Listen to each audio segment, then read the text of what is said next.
Welcome back to the BucketHatSam YouTube channel, where today we are discussing, reviewing and rating West Bromwich Albions summer transfer window. We'll be going through all of the business that has happened in this summer, and there's a lot, and it feels very weird.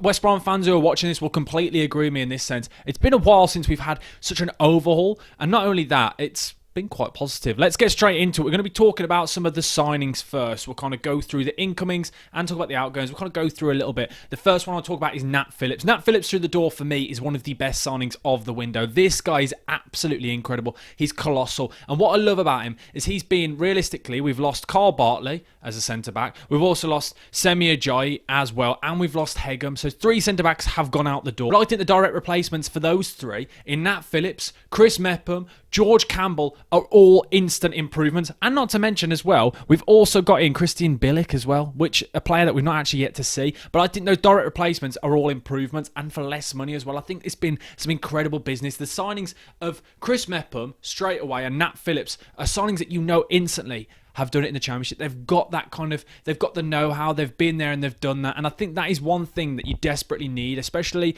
in a season where we're kind of going through a transition. We've got a lot of youth players and things. You kind of need those players to be at the back to kind of, that have understood the league, that have been there and done it and kind of thing. Those are the signings that we've been desperately crying out for in seasons gone by. And what we've normally done is we've got these players on freeze towards the end of their career, whereas now we've got them both in whilst they're still young, whilst they're still hungry, whilst they've still got so many years left in the Championship. So I really like those signings. I think instantly there. And not only have we improved, in my opinion, we've also spent a lot less money on those players, which is an incredible thing for the cash flow and for the PSR rulings and things like that. I'm really excited. And I think those centre-backs are incredible. I think the Chris Mepham signing, personally, is the signing of the window in the Championship. He is absolutely incredible. We saw in that Stoke game, he came in, probably had a couple of days training maximum with the squad. And he came in, and it was like flawless performance. You'd have thought he'd been playing next to Nat Phillips for years. You would not have thought that the guys probably... I know they played together at Bournemouth very briefly a few years back, but the fact that they came in together, played in the centre-back partnership against the... At the time, Stoke were the in-form side in the league, and they kind of just was effortless. We never really conceded any chances. That just shows you how good they both are. And Chris Mepham, for me, will be colossal for this season for the Albion. I think he will go really under the radar because he's not as exciting, doesn't catch the eye like your Nat Phillips does, because Nat Phillips will throw absolutely everything at it. You see him every single week, heading constantly, blocking and things like that. So you always notice him, whereas Chris Mepham just does his business. It kind of goes unnoticed, which is why I really like him. So those signings for me, incredible. Then we'll go on to Hegabo. Hegabo for me has been genuinely incredible. I think he'll be one of our most important players to the Albion this season. And why I really like him as well is he'll be one of the most important players and probably one of our most influential players, but without really scoring. And I know some people might get onto me for this, but I've already seen enough already to see how important he's going to be for the Albion this season. That game against Stoke, his hold at play, he was bullying, he was absolutely incredible. I really, really enjoyed his performance, and we've seen it throughout the season so far already, how much and what he does for that team, whether it's bringing other players into the game, whether it's just giving us a little bit of a break, where we saw at times against Stoke where they kind of got us penned in and we've just knocked a long ball forward and he's held on to it for a good 20, 30 seconds, won us a foul, moved us up the pitch. And I think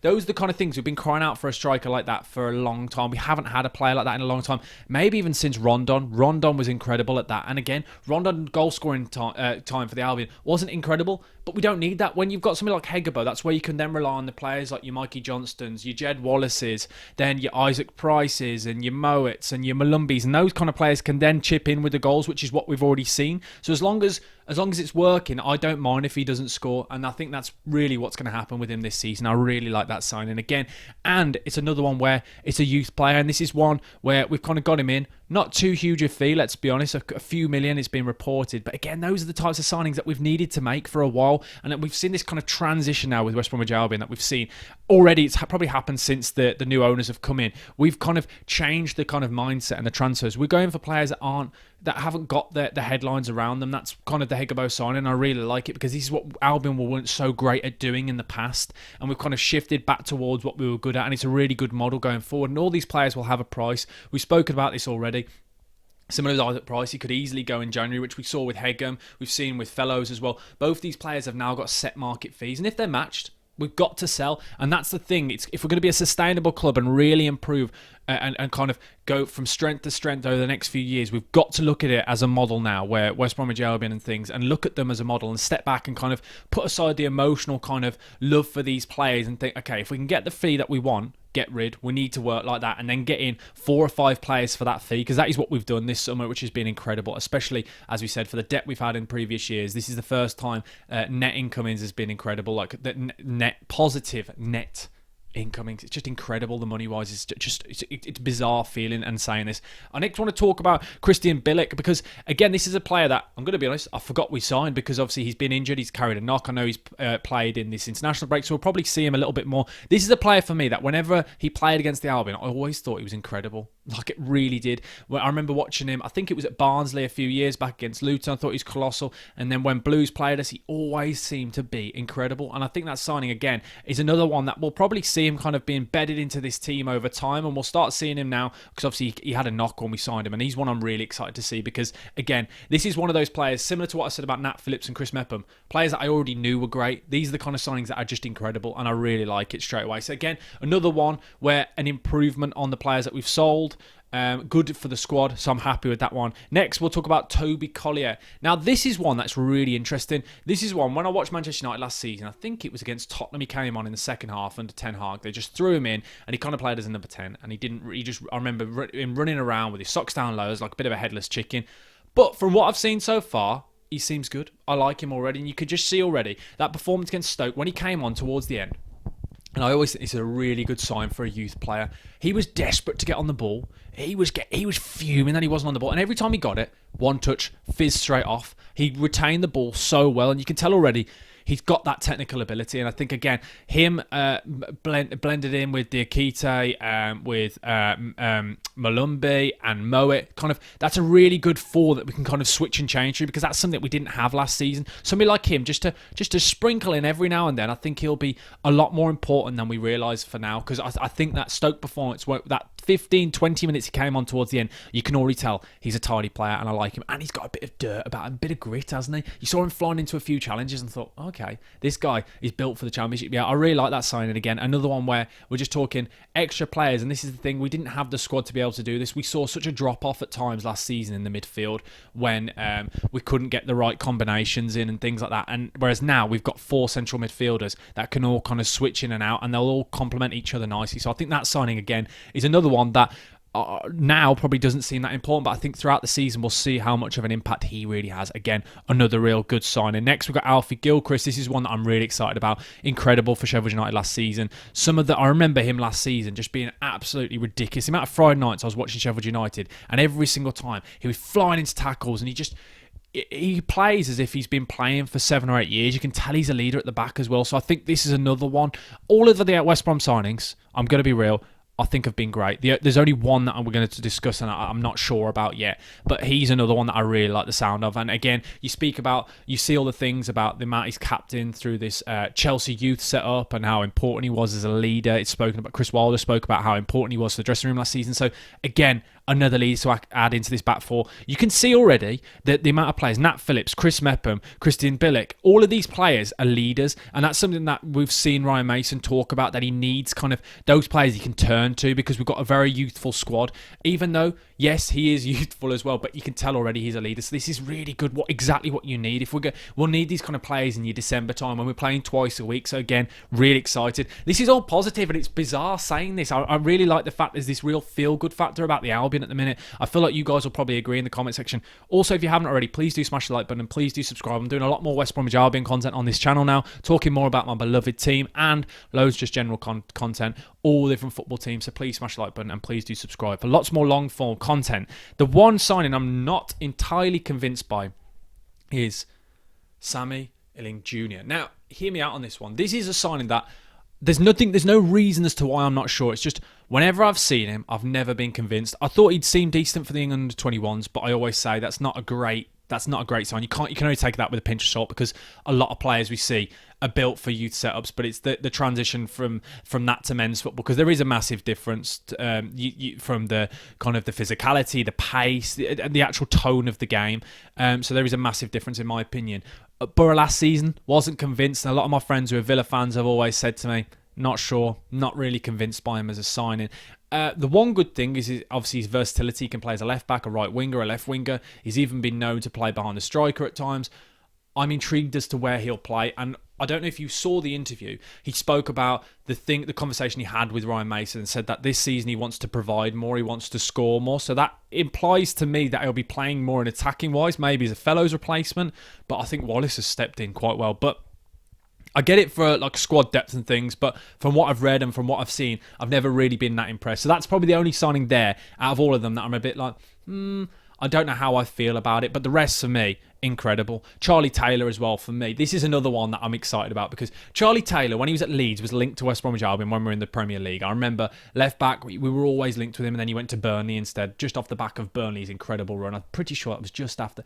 Correct me if I'm wrong, I might be slightly wrong here, but I remember the timeline-wise, it was around the time that Sean Dyche got that European finish for them. Like, that was kind of that era. I remember we were linked with him, always liked him, always really reliable. And again, I always think he's kind of your 7, 8 out of 10. He kind of gives me Nicky Shorey vibes where no mistakes whatsoever. You just know what you're going to get from him. Always plays well when we play against them. Always. So yeah, I like that as a signing. Again, just kind of getting some extra bodies into the squad because again, we're not that left hand side. If Callum Stiles is injured, we've got nobody there. So I like that as a signing. And yes, Sammy Illing Jr. can play there as well, but I think he's more of a wing back. So we did need that kind of defensive kind of strength, especially with the way we've been playing games like that Stoke performance. We need somebody who is really strong defensively. So I like that as a signing. So overall, out of all the incomings, I'm very happy. The one that I'm a little got a question mark is Sammy Illing Jr. I'm really happy to be proven wrong. George Campbell as well, by the way. Really love that as a signing. So yeah, Nat Phillips, 10 out of 10.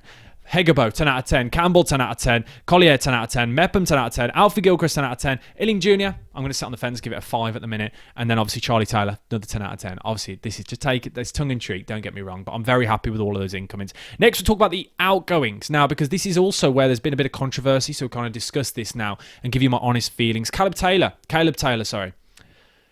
for me, it was the right decision to sell him to Millwall. The fact that we got the fee that we did is absolutely incredible. And I always say this, and a lot of people, we see this with a lot of fan bases, when youth players come through and they do well on loans and they don't get the chance and everyone seems to be annoyed. The fact that we've got as much as we have for him, bearing in mind he's played a handful of games for the Albion, under so many managers he's never been picked, for me, says enough. If he was good enough, he'd have broken into that team. And a lot of people go, but he hasn't had his chance. He has had his chance. He's been at the club now for years. He's had pre-seasons. He's been recalled from loans and things. And he has never broken. So surely that says enough. For me, quite clearly wasn't good enough. And the thing is, the fee that we've got, we'll never regret it. Because I remember we've had this in the past with other players when like your Kane Wilsons have gone and players like that over time that we all thought were going to kind of break into the team.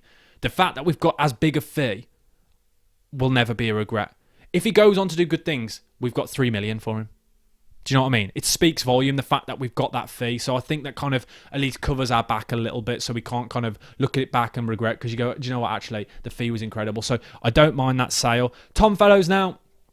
Now, this is where I can see a lot of fans were a little bit annoyed about the fee and they kind of compare him to Tyler Dibbling. I'm not doing that, by the way, because Tyler Dibbling has Premier League experience. Tom Fellows doesn't. So let's try and remove that away. And kind of if you sit back and kind of reflect at the fee that we've got for Tom Fellows, I think it's a little bit disappointing. I'd probably push towards the 15 million mark, but I don't think he's worth 20 million. Let's be honest. I think kind of on reflection, I think that's where we look at it and think, okay, this might be the West Brom bias talking here. But overall, as a sale, we've got 10 million through the door. That's the main thing. I'm a little bit disappointed it wasn't more.